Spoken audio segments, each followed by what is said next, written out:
Hello বন্ধুরা, শুভ দুপুর। তোমরা কেমন আছো? আশা করি তোমরা খুব খুব ভালো আছো। আজকে কিভাবে আমি ইলিশ মাছ ভাজতে দেবো সেটা তোমাদের সাথে শেয়ার করবো। পুরো ভিডিওটা দেখো, কেউ স্কিপ করো না। এই দেখো, ইলিশ মাছটা নুন হলুদ দিয়ে মাখানো আছে। এবার এর মধ্যে দিয়ে দেব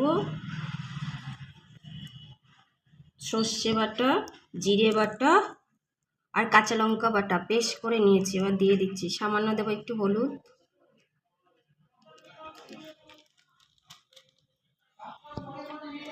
আর কাঁচা সর্ষের তেল দেবো।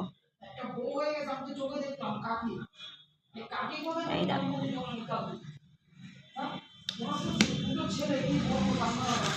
ভালো করে মেখে নিতে হবে।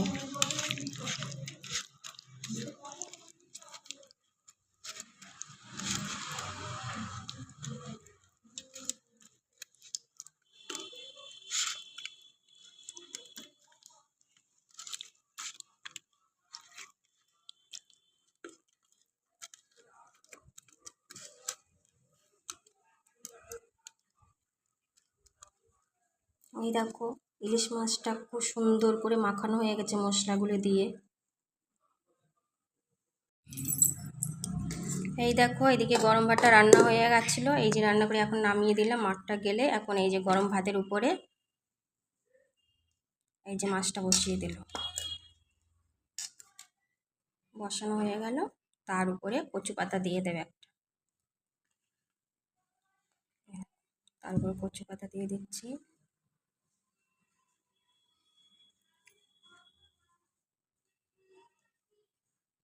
এই দুটো কচু পাতা দিয়ে দিলাম, দিয়ে ভালো করে মাছটাকে ঢেকে নেওয়া হলো। তার উপরে ভাত দেওয়া হলো, গরম ভাতটা। গরম ভাতটা দিয়ে দিচ্ছি।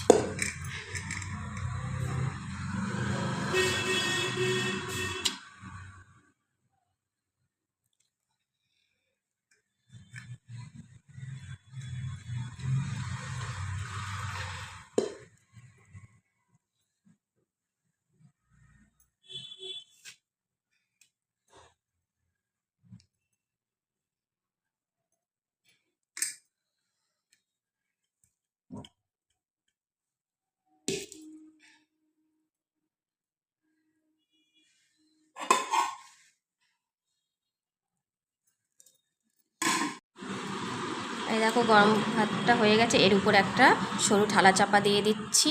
এইভাবে 2 ঘন্টা রেখে দিতে হবে। এই দেখো বন্ধুরা, 2 ঘন্টার পর আমি ইলিশ মাছটা তৈরি হয়ে গেছে। এই দেখো, খাবারটা কি সুন্দর এসছে। তোমরা কে কে ইলিশ মাছ খেতে পছন্দ করো কমেন্টে বলবে। আর যদি ভিডিওটা তোমাদের ভালো লেগে থাকে, লাইক করো, কমেন্ট করো, শেয়ার করো। টাটা।